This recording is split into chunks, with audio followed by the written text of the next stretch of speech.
So thank you for doing this. If you don't mind just saying your first name, Heather. could you just tell us a little bit about your childhood? um, it was traumatic. Um, I was in foster care for a little bit. I was raised by my mama and papa because my mom was on drugs and my dad died when I was 8. Um, I pretty much had to raise myself because mama was working all the time. Papa was in prison sometimes. And yeah, I was alone a lot. So I pretty much just raised myself. Um, yeah.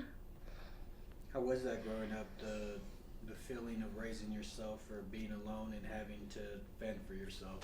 It was heavy, and it's definitely a lasting feeling.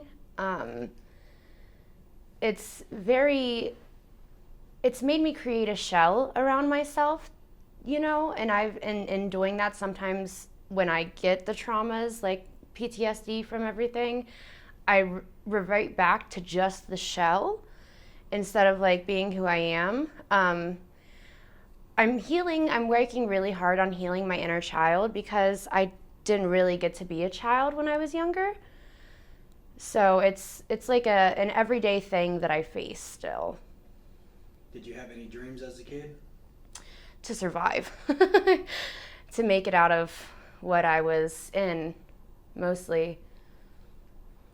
Would you mind telling us a little bit about your relationship with your dad and how that relationship felt? It can also be the lack thereof. It's just whatever that was. So he denied me because he didn't want to pay child support. And he had a slew of other kids um, who also, he wasn't involved with.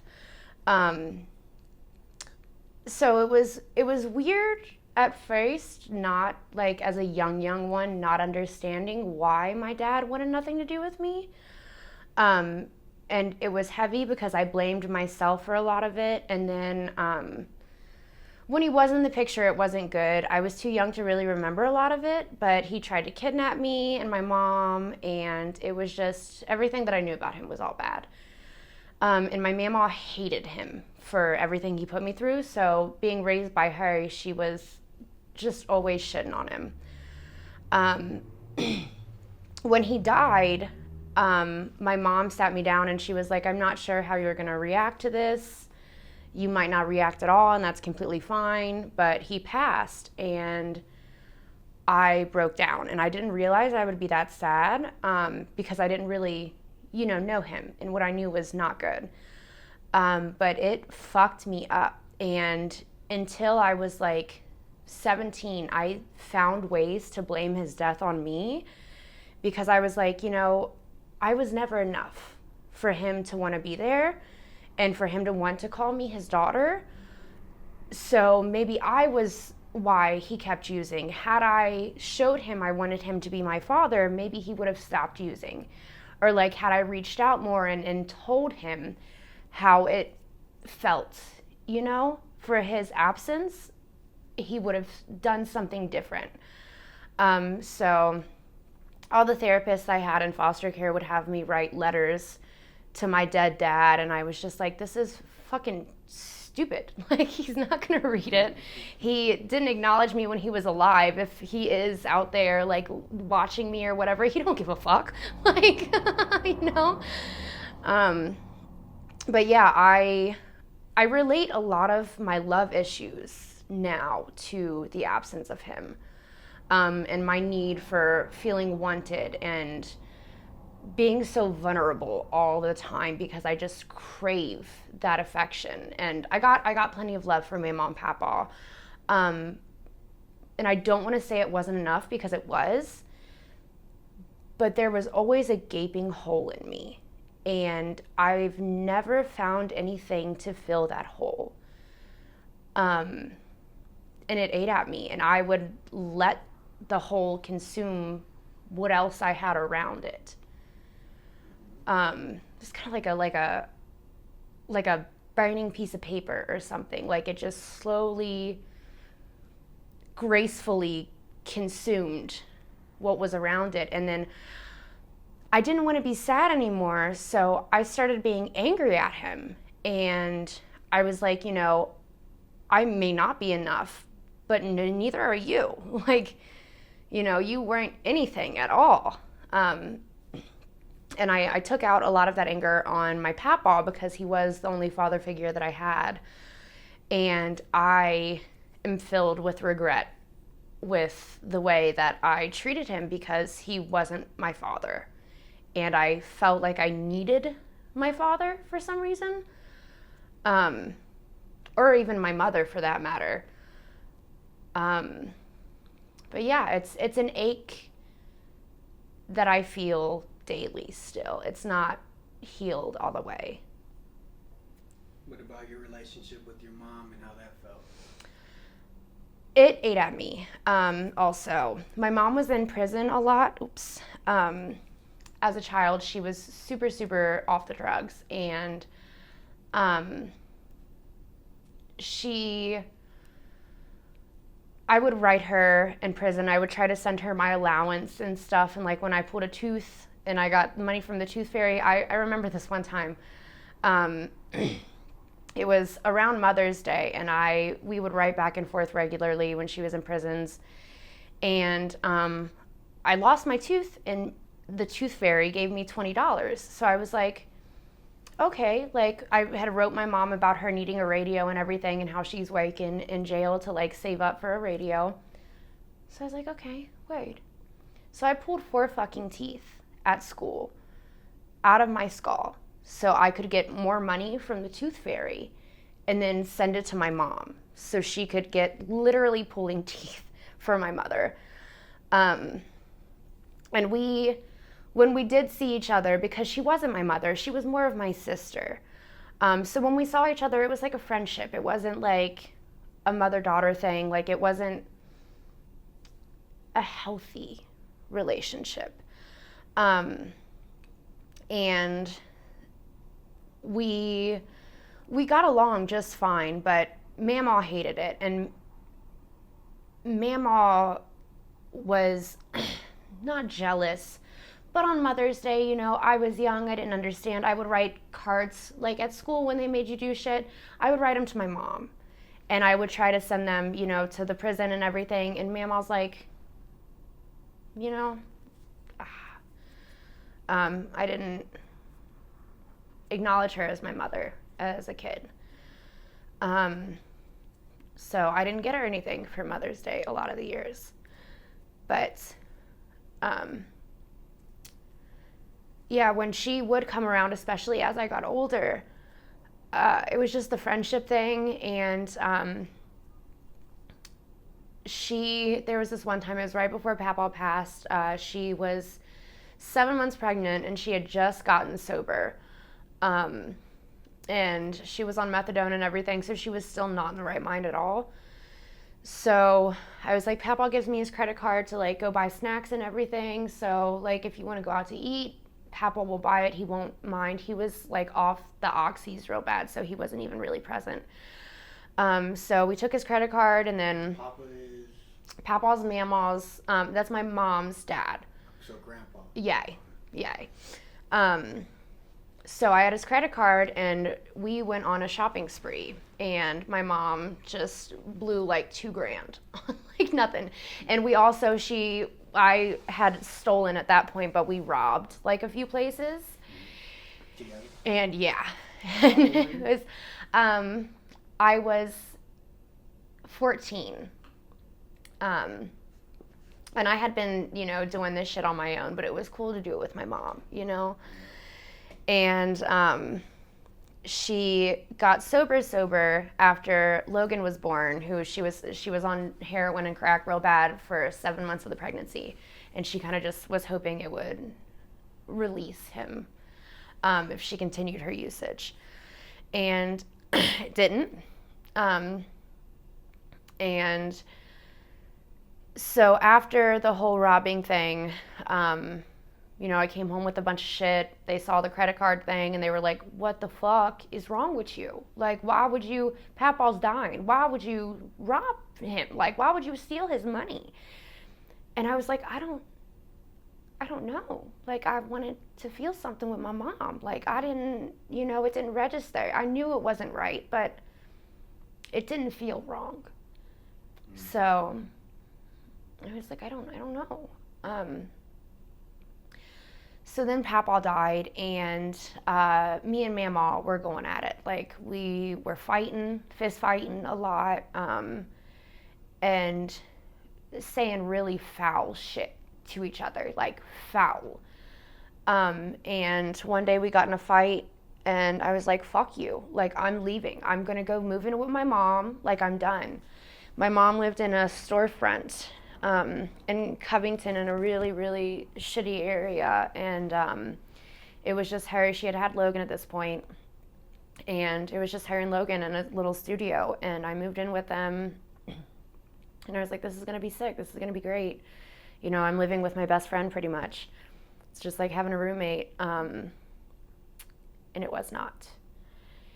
And I got very jealous very quickly, watching her be the mother that I never had. I loved it for Logan. I was so grateful that he had that. But she never got that way with me. Even when, I moved in with her and everything, like, she was never my mother. And watching her, like, I would take him places, like, to work with. She worked at this place called Johnny Rockets. I would take the bus with Logan because I would watch him all the time. I dropped out of high school because I got in a fight. And instead of putting him back in school, I just raised Logan. And I would take him to, like, her wake and everything, and we would walk in, and she would be like, oh, look at my son, and, like, look at my baby. And then she'd be like, why didn't you match his clothes? Like, why is he dressed like this? And I'm like, hi, I'm Heather. It's nice to meet you guys. I'm also her kid. Like, so that, like, that bubble kind of kept growing in me. It's like a tumor. And I tried not to, like, develop a hatred for Logan because of it, because it wasn't, and I loved it for him so deeply. I was like, great, you fucking deserve this. Like, you have been through so much shit. And so we moved out of the storefront and we moved to Avondale, and it was a very, very bad area. And her boyfriend moved in with us, and her boyfriend was a piece of shit. And they would throw hands and everything, and then my mom would be upset, so we would throw, like, we wouldn't get to, like, throwing hands, but, and it just pushed us apart. So because of all of that, I moved out with a boyfriend. I was 16. I was 16. And I moved out with a boyfriend. He was 24, and completely fucked up my life because of that. And Mamaw was concerned. The guy ended up almost murdering me a few times, and I kind of feel guilty because I feel like my mom holds that on her, and she's like, had I been the mother that I signed up to be, my daughter wouldn't be fighting for her life every day. So I feel guilty for that, because she doesn't deserve that weight, But yeah, I talked to her today. I talk to her pretty regularly, and she's a rock of mine. Sorry.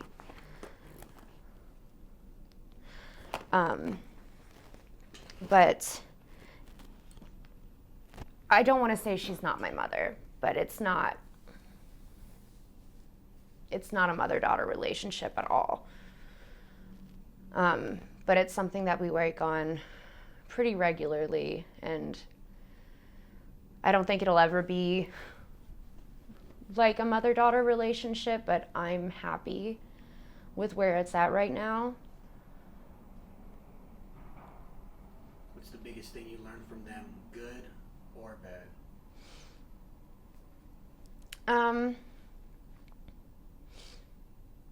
Compassion. I learned to find the silver lining in every person, because you never know what's under. You see, like, a lot of people would look at my mom and see a junkie, and like, she's not just a junkie. Like, there were points where she was, but she's not just a junkie. And so I learned to dig down deeper to see what's inside of the shell that people wear. I also learned how to fight real good. I got in my first fist fight because my mom had an article about how she was a $5 hooker. She got pulled over by an undercover cop, and she was tricking. And she knew he was a cop, so she was like, yeah, I'll blow you for $5 in a jawbreaker. It was a reference to Friday. And he got her because of it. So they wrote a fucking disgustingly worded article. And I was in 6th grade. And they brought this up in my class, and because you just Google her name and it all shows up. And this boy was like, apple don't fall too far from the tree, and da-da-da-da-da. And I was like, shut the fuck up talking about my mom like that. Like, and I got in my first fist fight with a grown-ass man, and he beat the fuck out of me. And I ate every punch. And I would have did it again. Like, don't talk about her like that. She's a fucking person. And I'm a fucking person. Like, and so I learned how to fight from her. She taught me that if you fight to win. You fight like you're, literally fighting for your life. So, like, if you start getting your ass beat, pick something up. Hit them with something. Like, don't let them get the best. Don't let nobody get the best of you. And that's a lesson that I've taken out of fighting. But yeah, I've just learned to look deeper than the surface, to dig. And the people that you look at and like are the dingiest personality wise normally carry a lot of fucking pain, and that's just the shell that they wear to protect themselves. And I've become a lot more understanding and compassionate and all around warm because of that. Could you tell us about your first love? It's whatever you associate as your first love. So it can be a person, it can be a hobby, it can be just whatever comes to mind, and how that first love felt for you. So, my first love was this boy named Andrew Poor. And I was 14. I had just gotten out of foster care and moved back in with my mom and papa. And I started a new high school, and it was all fresh. And he was this little skater boy with his long hair, and he liked to fight. And I loved the fuck out of him. And I got a lot of fighting practice in because of him, because he loved to cheat on me a lot. And like, he would come hang out with me with hickeys on his neck, and he's like, oh, I was just fist fighting somebody, like, da-da-da-da. Like, it's a fucking hickey, my dude, like, and so just gaslighted the fuck out of me with everything, like, and he was a piece of shit. So it would get to the point. How old were you? I was 14, and a lot of shit happened in my 14th year of life. And I just like wrapped myself around him, and I let him gaslight me, because I was like, I know he's doing it, and I know he's wrong, but I also know that he loves me. And if he didn't love me, he wouldn't lie about this. And it fucked up my perception of what love should be, because that went on for years, on and off. The last time I had sex with him was 2016. And I think this was like 2010 when we had met. So I would bang him once a year at least. He had a kid and a wife by then. And he really fucked me up. And it's funny because his wife is now my friend. And she tells me all the time, like, anytime he does something and they get in an argument, she's like, you're why Heather's so fucked up, right? And she told me that, and I was like, he's not the entire reason. But he is why I have a big reason why I have such a skewed perception of what love should be or what it is.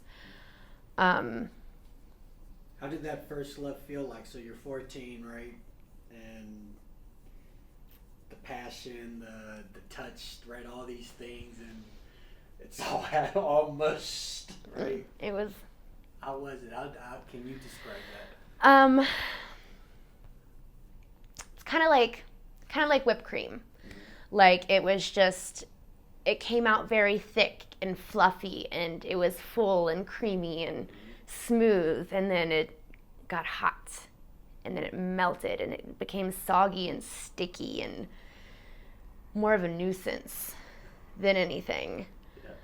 But it was fun. It was, at the time, it was the most love I've ever felt in my life.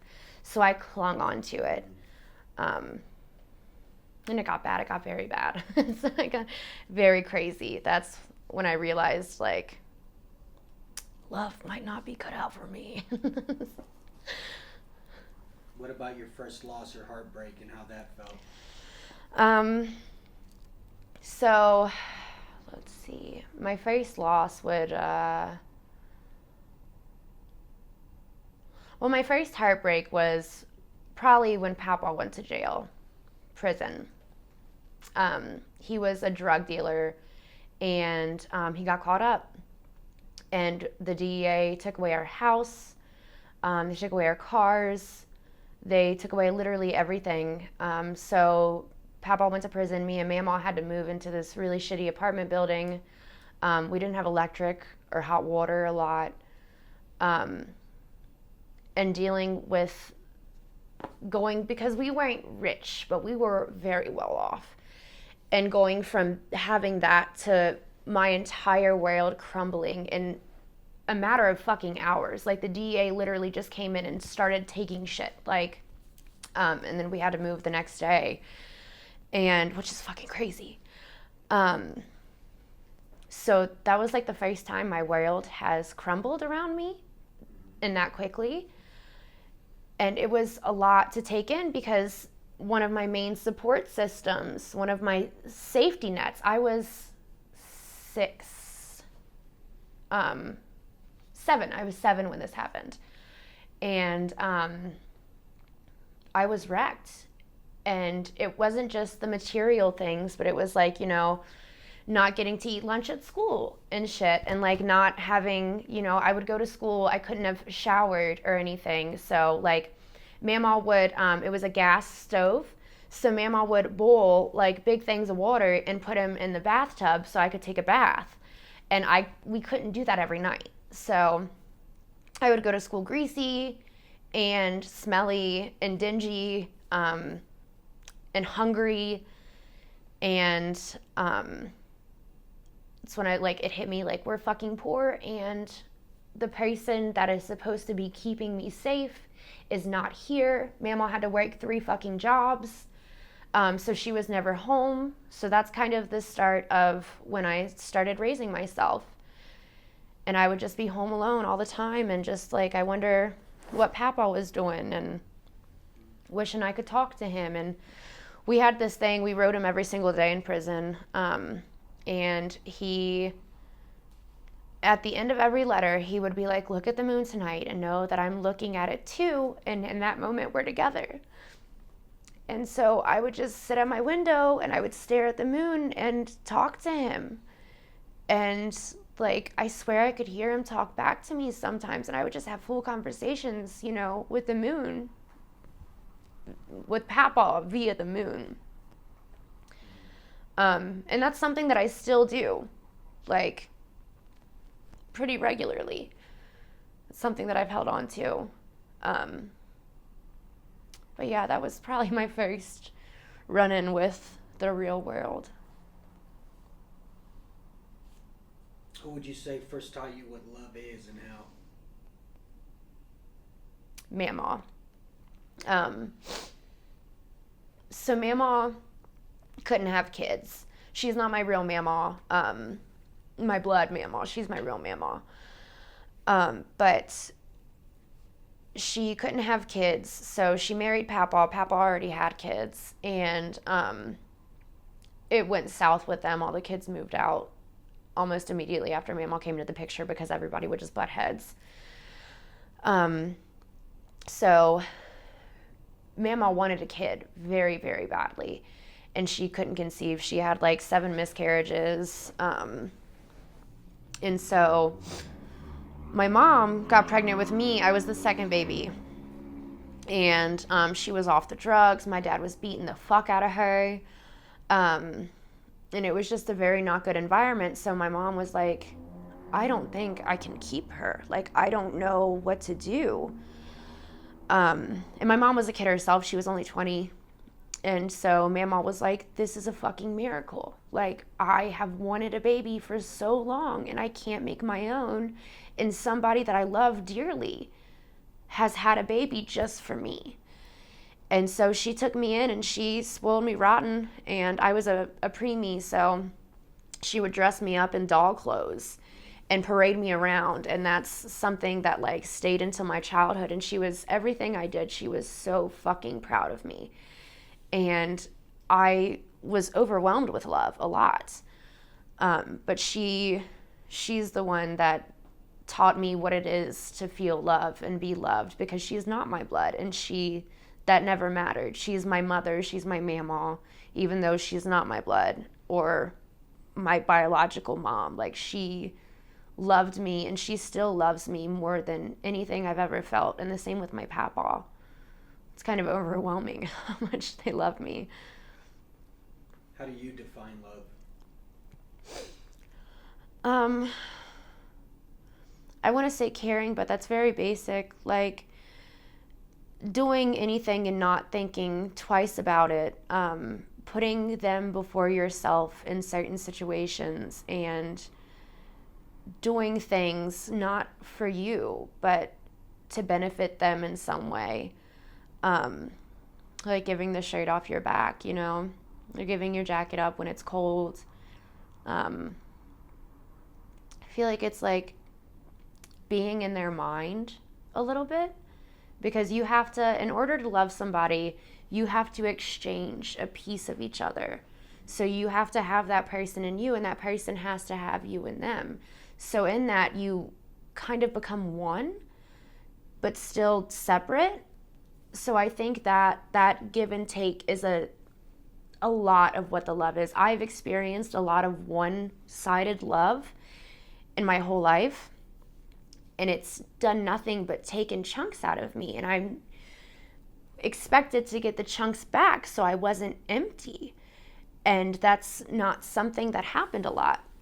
So in giving up a lot of myself to somebody that just took it and fucking threw it away and spit on it, I learned the hard way what love is and how to love and how to be loved. I don't really know how to be loved all the way yet, but I learned by others' mistakes on how to love somebody. Briefly, what's love in general to you? Just in a brief definition for you, like if you had to briefly define it. And we never can, make no mistake, it's so big, but you know, we want to put these little words into something so big, like. Love is an action. It's not a feeling. It's putting them before you and thinking with their brain instead of just yours. Doing something for the greater good of them and you, possibly. That's a very deep question. That's the hardest one, I think. How does love feel like?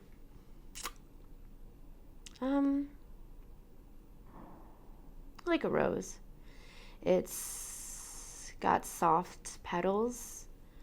The petals wilt and they fall off and they dry up and become crunchy. The stem is juicy and full of life, and then it rots and becomes brown and molded, and the thorns are sharp. But it's still pretty to look at. Wait for it to bloom again. Yeah, it always does. What's a good day look like for you?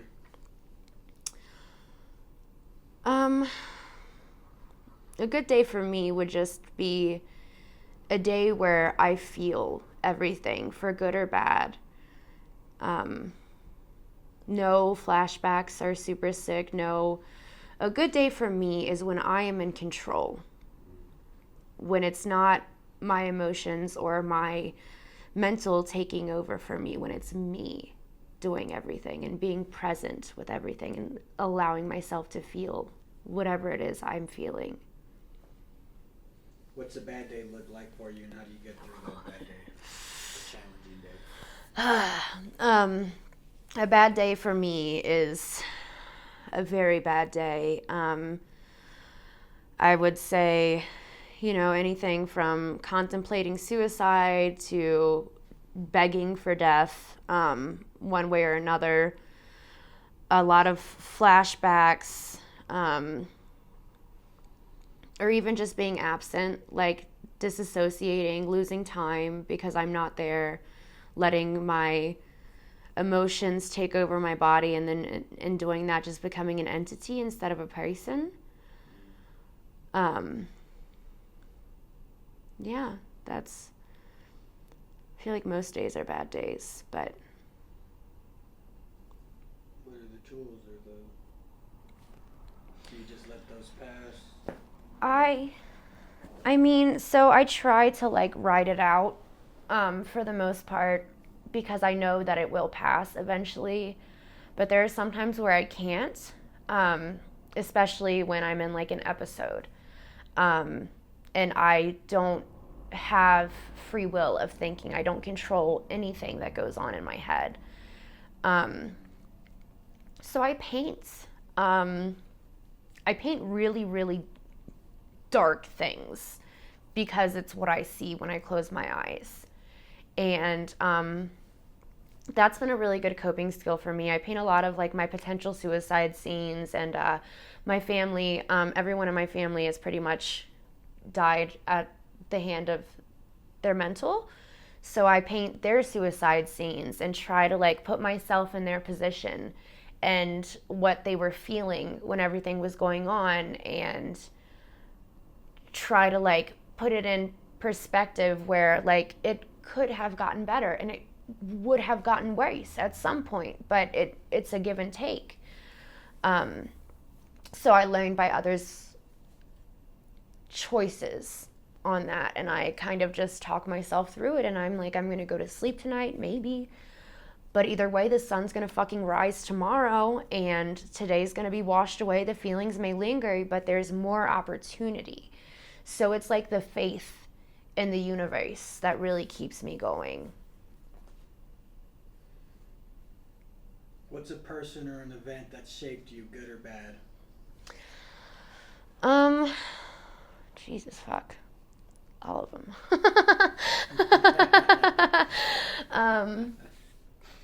I think moving out here for the boy I met on Facebook was probably one of the best shaping experiences.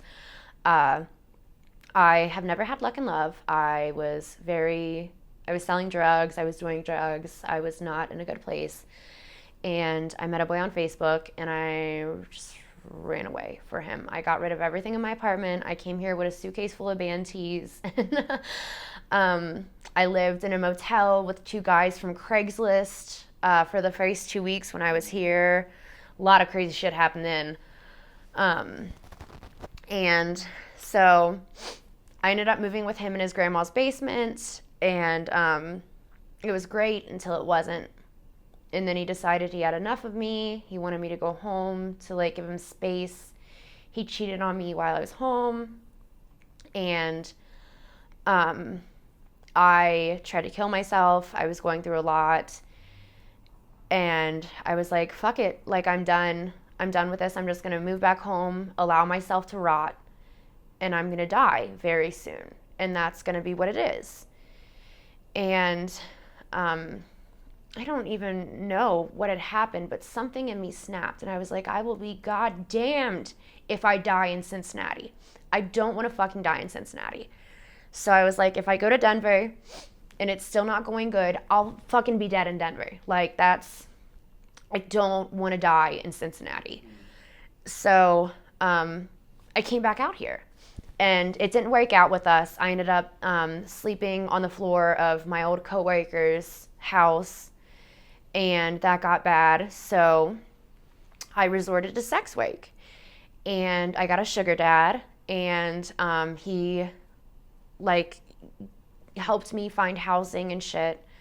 And then I went back to stripping again, and then I went to tricking, and I got robbed by a pimp. And he stole $25,000 from me, left me with a broken back almost. He snapped. It was in a hotel. It was like a desk type deal, you know? And he fucking broke the desk with my body. And I was like, Denver is scary. I don't know if I want to fucking be here anymore. Like, I'm petrified for my life because of the pimp. Like, I feel dusty. I feel sticky and just not good. Like, and I resorted into the shell that I had created when I was younger, and it didn't keep me safe, and it just made it worse. But I never gave up, because after the suicide attempt I had in Cincinnati, I realized I didn't want to fucking die there. So I was like, if I die here, I die here, but I'm not going back. And it's not really because of Rihan, but it's because I made it. I came here for him. It didn't work out. I came here in 2016, and I'm still fucking here because I refuse to give in at this point. So I think that that's carried on in different little lessons in my life, but that is one of the biggest things that has molded me with all the experiences and everything. And it's caused a slew of butterfly effects, but... What inspires you?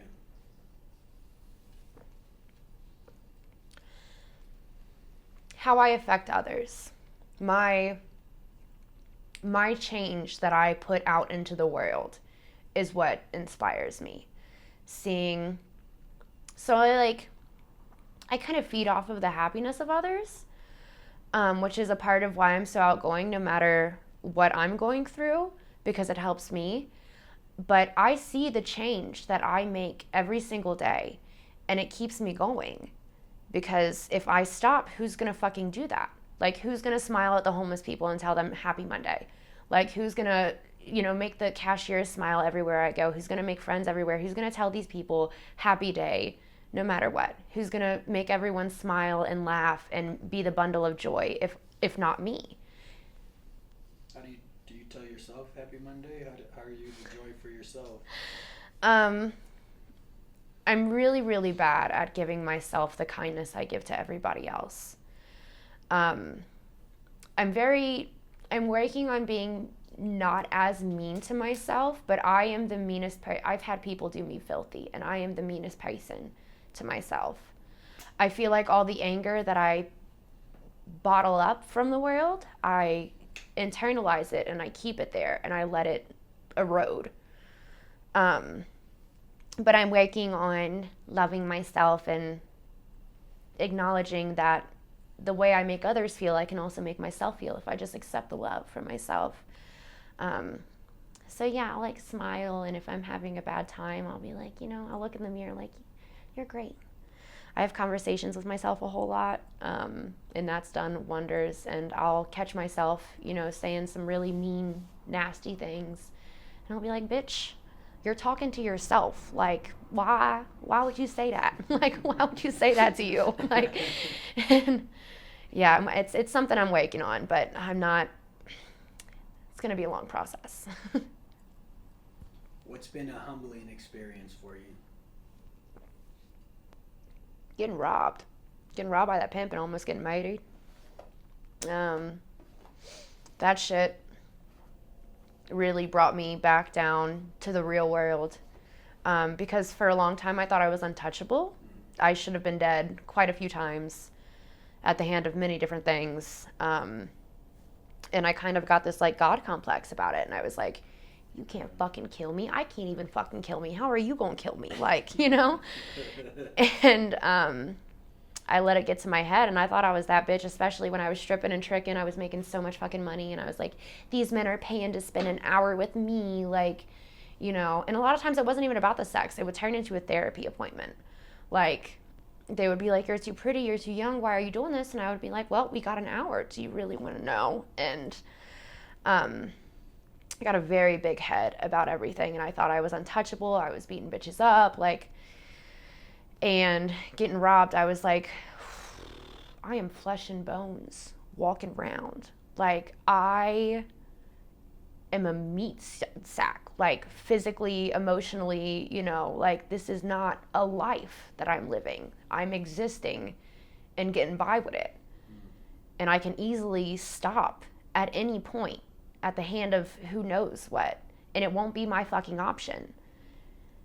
And that brought me back down, and I was like, I really bleed. Like, it's really, I'm breathing air out here. Like, I'm really alive, and I could get killed, and I need to accept this life for what it is before it's over, because it's going to be over at some point. I'm not going to live forever.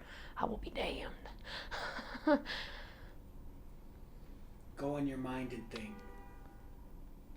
This life event can be mental, physical, or spiritual. Can you tell us about a time in your life that you relate to the word of war? And pick one, right? I mean, yeah, Jesus fuck, that's a lot of events. So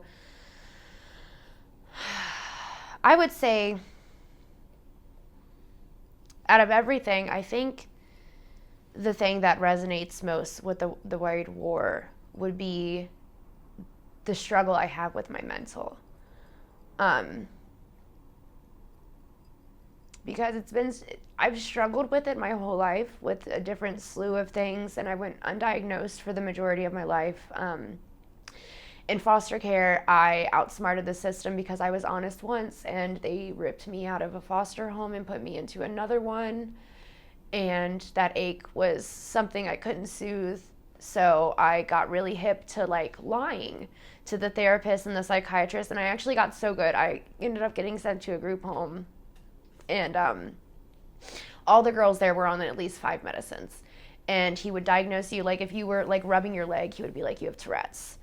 And he would give you medicine for that. And I was like, fuck that. Like, I'm not doing any of this. So I read all the cues that they were telling me that he read into, and I outsmarted a fucking psychiatrist when I was 13 years old. 12, when I was 12 years old.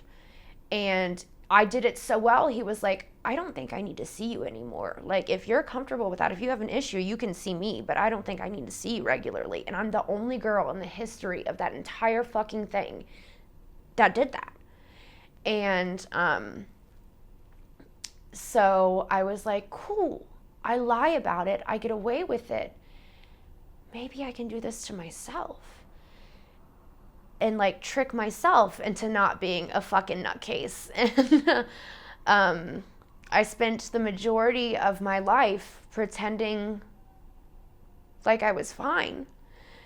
And I wasn't the whole time. And every day I have a battle in my mind about something else. And I'm just now acknowledging that it's a war. And it always has been. And instead of hiding and cowering away, I'm trying to be put in the front lines, and I want to fucking fight. I don't want to be afraid hiding in a hole while the bombs drop anymore. I want to fucking fight, and I want to be an active part of it. And it's so fucking, like, it's so fucking scary. Every single day, it's something more so recently, like when traumatic events happen, it just triggers like a butterfly effect of all the different mental things. And it's a war zone is exactly what it is. It's death. It's fucking limbs and brain matter everywhere, and blown up babies and decay, and yeah. But I'm finally like acknowledging it and not just pretending like it's fine. I'm finally trying to fight and be an active part of my own life and my mental, and trying to be in control instead of just acting like it's not there.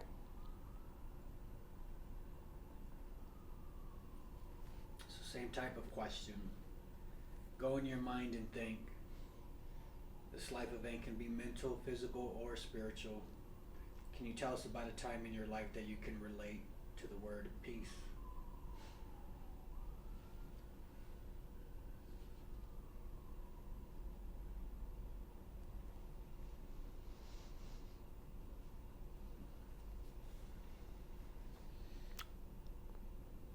So that's the hardest question.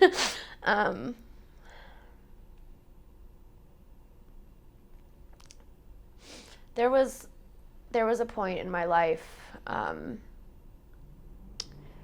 where everything was fine.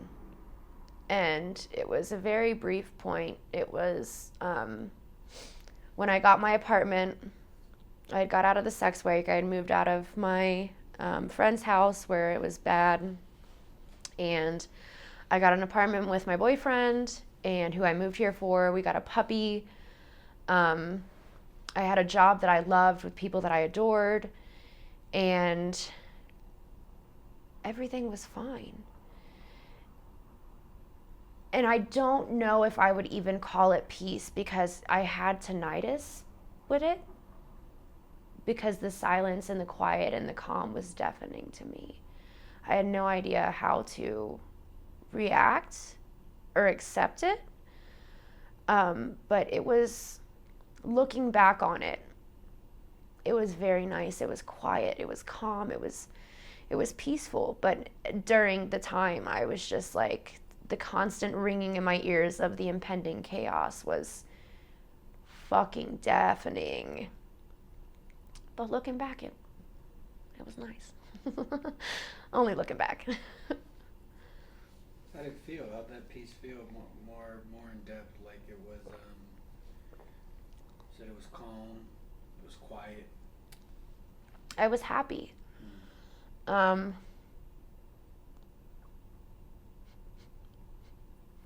was very happy. And everything was good. Everything was okay. My mental was calming down, and I had everything I could want. I couldn't ask for anything else because I had it. And I was more than content. I was fucking ecstatic. And I couldn't believe it. I refused to believe it. It was too good to be true. And I kind of fought it for a while, but when it felt good, it felt so good. There would be moments where I would just soak it in. It was like a fucking sauna. I would just marinate in how nice and quiet it was. But I knew it wasn't going to last long. And I kind of let that overtake it. And I wasted the time that I could have spent being happy and just soaking in it, worrying about when the bomb was going to drop again and how fucking devastating it was going to be this time, because being so high, it's a further drop. So I didn't want to keep going, and I didn't want to keep climbing. I just wanted it to fucking drop already so I could land on my feet and not fucking splat.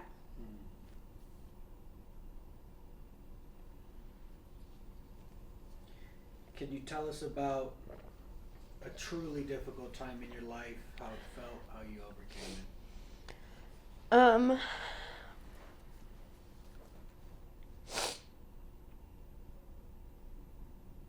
I would say right now, but I haven't overcome it yet.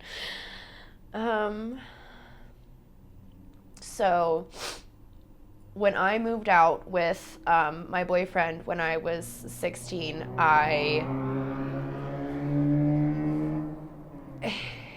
he was an alcoholic, and he would try to murder me pretty regularly. And I got pregnant with him twice. On the first time, I had an abortion at 12 weeks, and I was like, this isn't even reasonable. Like, I'm fighting for my life. I need not fight for an infant's life as well. I can't protect myself. How am I going to protect this child? So I had an abortion, and it was fine. I was sad, but I wasn't devastated. I felt more relieved than anything because I thought I could finally break away from him. And then we got back together, and at first it was okay, but then the abuse continued, and he got me pregnant, and I was so excited. I was like, this is going to be what saves us. This is going to be what saves him. And I got really attached, and I named her and everything, Olivia Rose. And I made it to 17 weeks, and he tried to drown me. He would beat the fuck out of me all the time, but he tried to drown me this one time. And I called my little sister.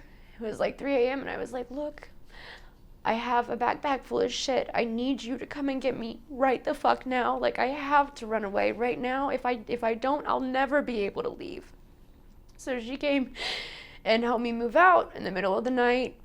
And I had to sleep on the floor at my mama's house for a while, pregnant. And I would talk to her, and I would be like, look, we're going to get out of this, baby. Like, she was my little olive. Mama took me to all my ultrasound appointments and everything, and it was Mama's little jumping bean because she would dance around, and she loved being in the ultrasound. Like, she was so ecstatic. And then he kept following me, and he would drive past Mama's house.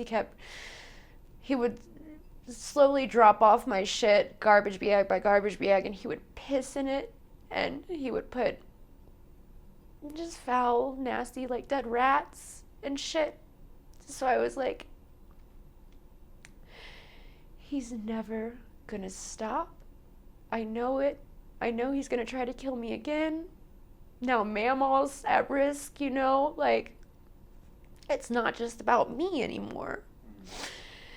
And I talked to my Olive, and I was like, look, baby, this world ain't ready for you. Like, it's not good. I don't want you to be here right now.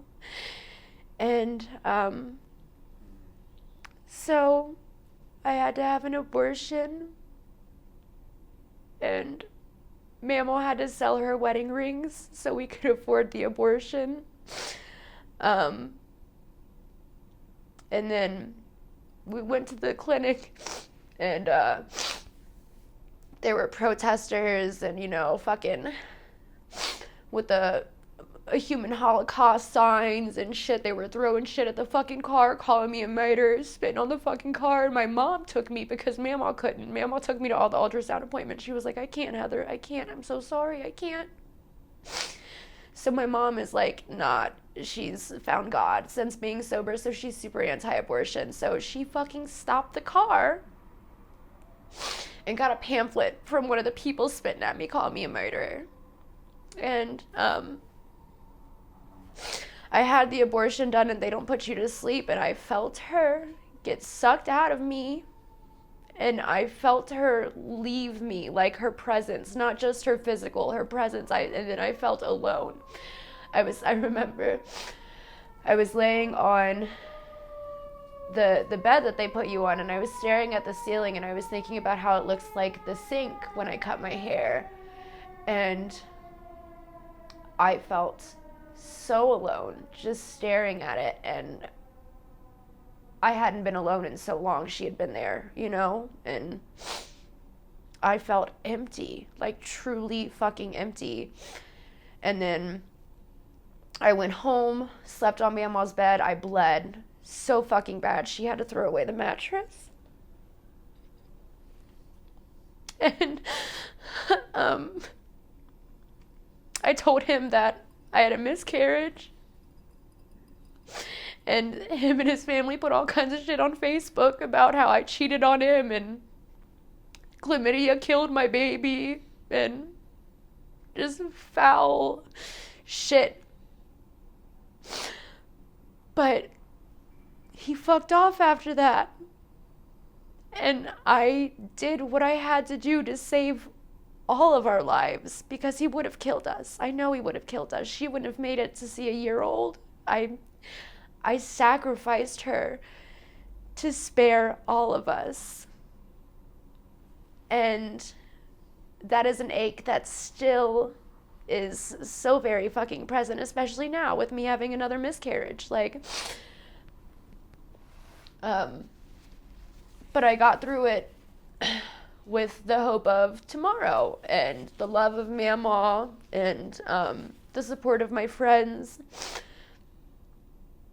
And just constantly telling myself that I saved us. I did something, the hardest thing I've ever had to do, but I saved us at the end of the day. And that hope in myself is kind of just what kept me going.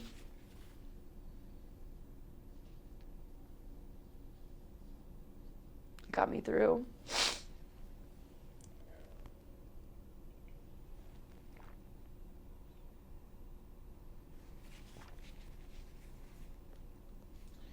Next question is a very change of pace. Okay.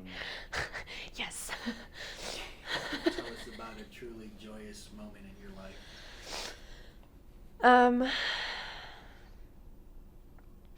I think it was when I came here. So I had never been on a plane before. I've never left the tri-state before coming here. And my heart was just filled with the bliss. And I was coming here for a man that I loved. It was my first time seeing him. It's my first time being out of Cincinnati, my first time off a plane. You know, I'm in fucking Denver. And the airport's just overwhelming. And I shed my skin. And I was raw. And I was bleeding a little bit. But I was so ready for that new skin to form, and I knew it wasn't going to be graceful, but I knew, you know, there were going to be calluses, but I knew I was going to get new skin. So I had nothing but hope. And that in the airport was, I think, the happiest I've ever been in my life. And I just soaked it all in, and it was very brief, but it was just pure joy.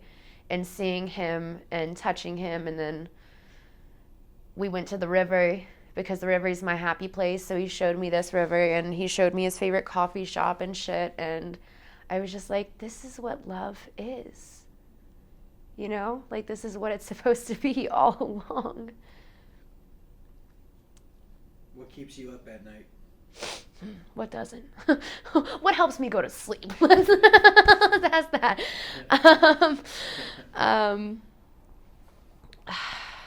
So, I mean, lately hallucinations have been keeping me up at night. But in general, flashbacks, the weight of what's impending tomorrow.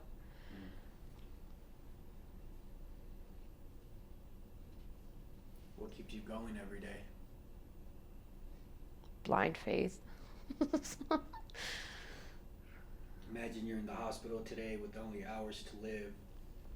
What would be your regrets, if any? Oh, Jesus, fuck.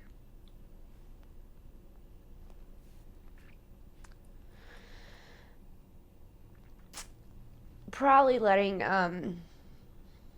being so scared, you know, not enjoying, not taking in what's in front of me, and not allowing myself to enjoy it because I know that it's not going to be forever. So I'm like, disassociating from the happy scenarios because it's going to hurt really bad. Being so scared of the hurt that I don't feel the comfort would probably be my biggest regret.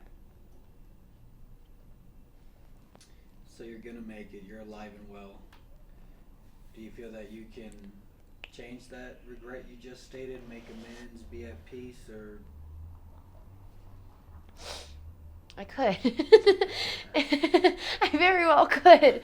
I'm actually working on it. I'm trying to accept that the happy times are not just a fever dream, and that they're just genuinely good. And I'm trying to work on not self-destructing and destroying the happy things before they destroy me. But that is a daily war that I have. You said your dreams as a kid were just to survive. What are your dreams now? I'll put it in the last word. Thank you.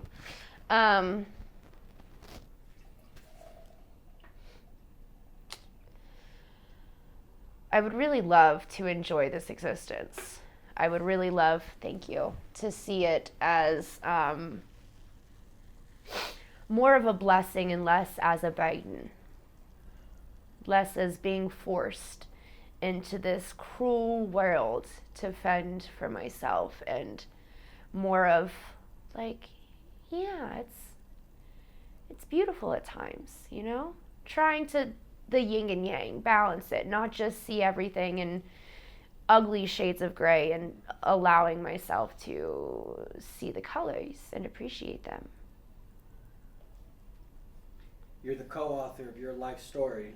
What's your picture of perfect ending? And it's not the end, it's as if the end of your book, the end of your movie where you're the star and it's before the fade of black, it's like fairy tale-ish, like, damn, this is how.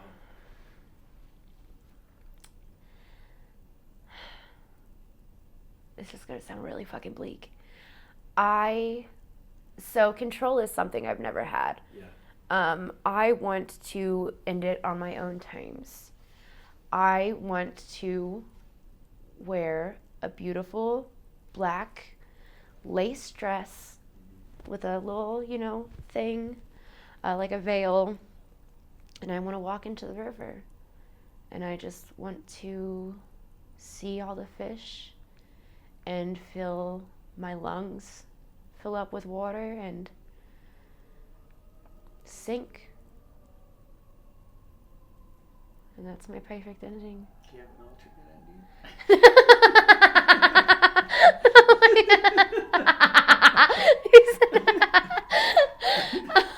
Can we imagine the alternate? Let's see. That's gonna be a hard one. Let's just, like, this is where we get to, imagine. Right? Okay. Let's go to the alternate.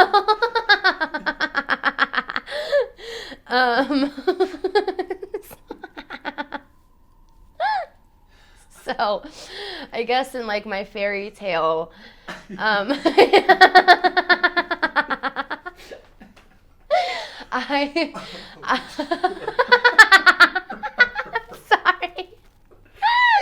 That was a lot. All right. Let's go. Let's brainstorm on this alternate. One. Let's see. This is gonna be hard. Yeah. I guess I want to be living on a coast somewhere in a Victorian house with creaky floors covered in vines and spiders inside everywhere, and have like 9 too many cats, 3 too many dogs, and ideally I'll be in love, but realistically I think it'll just be me and me loving me. That's it.